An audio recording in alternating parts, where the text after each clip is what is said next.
In the Yu-Gi-Oh trading card game, just like in real life, we all have unique names that we give ourselves or have names that are given to us. We have these so that we are easily identifiable by other people. People can call out to us and we know they're talking to us. Typically, but not always, people tend to have nice, short and simple names. My name is Sam. Pretty easy to just shout out and call. You want these short names, I imagine, mainly because in case of an emergency, just go Sam. There is a giant 20-ton anvil about to fall on you, so Sam, look out. Quick response. However, if you, I imagine, had a really long name and you weren't known by anything else, that could be quite dangerous. Hey, Maximilian Pegasus is known as Pegasus J. Crawford in the Japanese. There's a giant skyscraper about to fall on you. Oh, too late. If you're wondering where I'm going with all this, well, I've noticed in the Yu-Gi-Oh card game that Yu-Gi-Oh monsters, with spells and traps as well, they tend to have pretty simple normal names. You have cards like Karibo, Summon Skull, Dark Magician. They're pretty quick and pretty easy to say. However, I've started to notice as the Yu-Gi-Oh series goes on and new cards are being developed, Yu-Gi-Oh short named cards are getting less frequent. I imagine you can only have so many different names. You have to get a little bit more descriptive with the new cards. That isn't always to say this hasn't been the case. We've had quite complex names like Lejin, the mystical genie of the lamp, Giant Turtle who feeds on flames, Putrid Pudding, Body Buddies, which is a bit of a disgusting name, fair play. And we even have some monsters that are kind of like a tongue twister, like Interplanetary Purpley Thorny Dragon. Woofed. Would you believe me to say there are cards that have even longer card names than these guys? So I thought, how about we look at the top 10 longest Yu-Gi-Oh card names in the history of Yu-Gi-Oh that I was able to find. Just before we start, let's look at the other end of the spectrum, which is the shortest Yu-Gi-Oh card name in the Yu-Gi-Oh trading card game, which is the spell card 7. Not the word 7, the number 7. It's one character in total, so that is the benchmark that we're going to set for ourselves. So how about we look at number 10. And number 10, with 39 characters, including spaces and punctuation, is Phenomenon, the King of Poisonous Snakes. This effect monster has the effect that it cannot be special summoned by another effect monster's effect. This card is unaffected by Venom Swamp. This card gains 500 attack for each reptile monster in your graveyard. When this card is destroyed by battle and sent to the graveyard, you can banish one other reptile type monster from your graveyard, special summon this card. Phenomenon, the King of Poisonous Snakes, was a central antagonistic force in the Yu-Gi-Oh! GX anime, which was wielded by Viper. So I thought it was quite a fitting one to put at the number 10 spot, and when you see the number 9 spot, it's quite poetic really. There are a couple other cards that I wanted to include in the 39 character number 10 spot, so I'll just throw them in anyway, just as a little plus. We have Elemental Hero, Shining Phoenix Enforcer, Chaos Emperor Dragon, Envoy of the End, including the little hyphen in the middle, Super Dreadnought Rail Cannon, Gustav Max, which if you include its original Japanese name is actually 41 characters, which is Super Dreadnought Cannon Train, Gustav Max. And we also have a majority of the DDD monsters, DDD Super Doom King Purple Armageddon and DDD Super Doom King Bright Armageddon, which if you go with their Japanese names, they shoot right up with DDD Super Death Great King Purplish Hell Armageddon. Woofed. And number 9 with 41 characters is Phenomenaga, the deity of poisonous snakes. Her effect is she cannot be normal summoned or set. She must first be special summoned with Rise of the Snake Deity and cannot be special summoned by other ways except by its own effect. This card gains 500 attack for each reptile monster in your graveyard. This card cannot be targeted by and is unaffected by spell or trap effects and other effect monsters. When this card is destroyed by a battle and sent to the graveyard, you can banish one other reptile type monster from your graveyard, special summon this card. When this card inflicts battle damage to your opponent, place one Hyper Venom counter on it. When 3 Hyper Venom counters are on this card, you win the duel. An amazing card in terms of its effect. Considering how old this card is, it has its own self-sufficient defense, as well as it can win you the duel if you manage to get 3 successful direct attacks off. So I think with a card with that kind of ability, giving it a really long name like Phenomenaga, the deity of poisonous snakes, yeah, it's pretty fitting. I quite like this card as well. Pretty awesome. Number 9 position. And number 8 with 42 characters, we have Super Anti-Kaiju War Machine Mecha Dogoran. In fact, this monster is the actual inspiration for this list. I thought this card would have been the number 1, but in fact, only 8 on this list. With a name like Super Anti-Kaiju War Machine Mecha Dogoran, it's a very long name. And if we actually pull in the Japanese name, that 42 characters goes all the way up to 55 because it's Super Mecha Dogoran comma, the anti-kaiju final battle weapon. Its effect is, it cannot be normal summoned or set, it must first be special summoned from your hand while your opponent controls a kaiju monster. You can only control one kaiju monster. Once per turn, you can remove 2 kaiju counters from anywhere on the field, equip 1 kaiju monster from your hand or graveyard to this card. This card gains attack equal to the combined original attack of the kaiju monster equipped to it by this effect. I mean, this monster looks like an absolute badass. Fair play, I'm not arguing that. So as such, it should have a really awesome name, but that is so descriptive. So it is a super anti-kaiju, so it's specifically for fighting against the kaijus, which is kind of fitting with the Mechagodzilla kind of thing. Fits with it. Of course, because it's mechanical, it is War Machine-like, kind of like Iron Man and War Machine, I guess. It's strapped with loads of weapons. And of course, it is a metal dragon, so it's a Mecha Dogoran, with Dogoran being the non-mechanized version of this monster, just like how Godzilla was with Mechagodzilla. So, alright, sure, it's descriptive.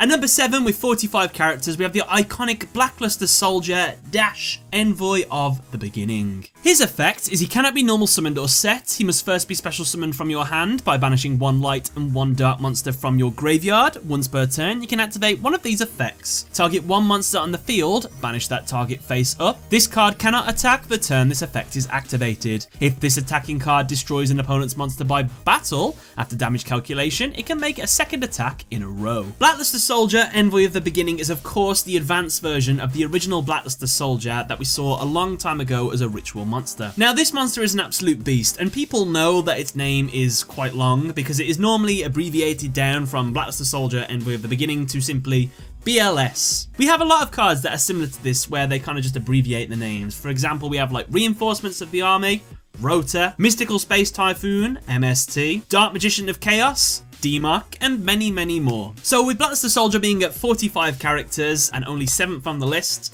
let's see who's above, shall we?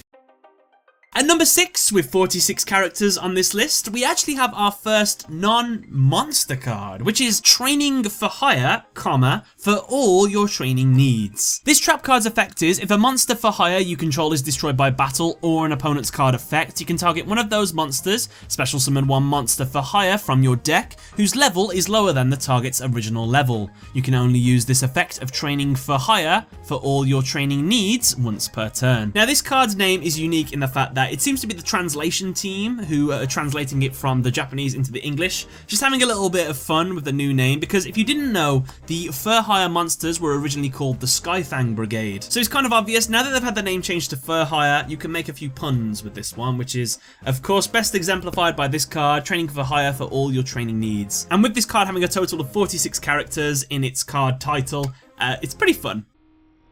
At number 5, with 47 characters, we have Assault Blackwing Chidori the Rain Sprinkling. I like that they threw the word sprinkling at the end of this. I don't know. It kind of emasculates the whole thing. I know Chidori means like 1,000 birds or something. I'm going off what they said in Naruto anyway, with the Chidori. Fair play. He requires 1 tuner and 1 or more non-tuners. If this card is synchro summoned using a Blackwing monster as material, it is treated as a tuner monster while face up on the field. This card gains 300 attack for each Blackwing monster in your graveyard. When this card is destroyed and sent to the graveyard, you can target 1 winged beast type synchro monster in your graveyard, except Assault Blackwing Chidori the Rain Sprinkling, special summon it. It's a long effect. If we go by this monster's Japanese name as well, it is known as Assault Black Feather Chidori the Rain Sprinkling, which is just a little tiny bit longer, but this card is pretty awesome. I do like the name, I guess, so I think it deserves this spot on the list anyway. Pretty cool. At number 4, with 47 characters, we have our first number monster on the list, number 38, Hope Harbinger Dragon Titanic Galaxy. Requiring 2 level 8 monsters once per turn during either player's turn. When a spell card or effect is activated on the field, you can negate that effect. And if you do, attach that card to this card as an Xyz material. When an opponent's monster declares an attack, you can attach 1 Xyz material from this card, change the attack target to this card, and perform damage calculation. If a face-up Xyz monster you control is destroyed by battle or card effects, you can target 1 face-up Xyz monster you control. It gains attack equal to one of those destroyed monsters' original attack. I'm starting to notice as well that monsters with really, really long names also have really, really long card effects as well. So this is a trend that seems to be going on. But then again, all new cards have loads of effects, so... Just for a bit of reference, by the way, Hope Harbinger, his card effect has 566 characters or 105 words. I made a video recently why I thought it was quite difficult to get into Yu-Gi-Oh! And I was talking about how long monsters' effects are nowadays. And this isn't even the longest Yu-Gi-Oh! Card, I'm just saying, like, woofed. So this monster, of course, has a little tiny bit of an advantage being a number monster. All number monsters start with number so-and-so ... so, you know. Take that with a grain of salt. Let's look at its artwork. So does this monster feel like it's bringing hope? Is it a harbinger of hope to you guys? It's definitely a dragon, I will admit that. But along with being a harbinger of hope, as well as being a dragon, it is also titanic in size and it exists in a galaxy, or it is part of a galaxy. Alright then, okay. Cool card nonetheless. It's top 3 time, and at number 3, with 50 characters, we have number 23, Lancelot, Dark Knight of the Underworld. Requiring 2 level 8 monsters, this card can attack your opponent directly while it has an Xyz material. When this card inflicts battle damage to your opponent, you can target one face-up monster your opponent controls, destroy it. Once per turn, during either player's turn, when a spell or trap card or another monster's effect is activated, detach one Xyz material from this card, negate the activation. Known by the slightly longer name in the Japanese version of number 23, Lancelot, Ghost Knight of the Underworld, with 52 characters. Again, this monster has the advantage of being a number monster, so of course it's going to have a few more extra words in its old title. The fact that it is Lancelot is a reference to the old Arthurian legends of Lancelot, who wasn't always such a cool and awesome guy, so it makes sense that he would be a Dark Knight of the Underworld. I mean, fair play. I mean, this is like the second Lancelot in the Yu-Gi-Oh! Trading card game, right? Or the third or fourth? I actually can't remember. There's been quite a few. The best Lancelot, I would have to say, though, would probably be the one from Fate Zero. It's pretty cool. However, I gave this monster number 3, so number 3. In second place, with also 50 characters, this one is a personal preference of mine because I just love the way it flows off the tongue. It is an incredibly long name, but it is so satisfying to say. And that monster is number 81, Super Dreadnought Rail Cannon Super Dora. Woofed! I love saying that name. Its effect is it requires 2 level 10 monsters. Once per turn during either player's turn, you can detach one Xyz material from this card, then target one face-up monster on the field. That target is unaffected by card effects, except for its own effects until the end of this turn. Now, this guy actually goes against what I said a little bit earlier. I said the longer the monster's name, the longer the monster's effect. However, this one's pretty short and simple. Just getting immunity, really, to whatever it chooses on the field. Awesome. And as well, why I think this monster should be number 2 is that its English name has 50 characters, whereas its Japanese name goes up a whopping 61 characters. In that, it is known as number 81, Super Dreadnought Rail Cannon Train, Superior Dora. Super versus Superior, they both sound so cool. Superior Saiyan, like whenever I think of Super, I always think of Super Saiyan. Superior Saiyan, that could be like a new evolution. Superior Saiyan. I like it. Anyway, I've always had a fondness for Super Dreadnought Rail Cannon Gustav Max, so seeing number 81 Super Dreadnought Rail Cannon Super Dora on this list is pretty cool. So that is my number 2 spot. I hope you agree. Now, just before we find out number 1, I have one quick honorable mention. I didn't include it on the list because it is a manga exclusive card, but its name is insane. It has 56 characters in total, and it is D/D/D/D Super Dash Dimensional Sovereign Emperor Zero Paradox. God damn, what a name. And if you want to go a little bit further than that and turn it into like 85 characters, you could say what the DDD stand for, because the DDD archetype stands for Different Dimension Demons. However, we don't really know what this 4th D is supposed to stand for, so I'm going to go with Diabolical. If there's a longer D word that we could throw in there, we could do that. So, going even further, this card's new name with a whopping 85 characters would be Different Dimension Diabolical Demon Super Dash Dimensional Sovereign Emperor Zero Paradox. Honorable mention. And finally, at number 1, with a whopping 52 characters, we have the almighty Black Luster Soldier, Dash, Envoy of the Evening Twilight. This monster's effect, it's a long one, here we go. Cannot be normal summoned or set. Must be special summoned from your hand by banishing all light monsters or all dark monsters from your graveyard while you have an equal number of each in your graveyard, and cannot be special summoned by other ways. While face up on the field, this card is also light attribute. When this card is special summoned, you can activate the appropriate effect based on the attribute of the monsters banished for the special summon. You cannot conduct your battle phase the turn you activate this effect. Light, target one monster on the field, banish it. Dark, banish one random card from your opponent's hand face down until your opponent's end phase. We've flip-flopped a little bit here. Now this monster has the highest characters in its name, and it also has a very long effect, so yeah.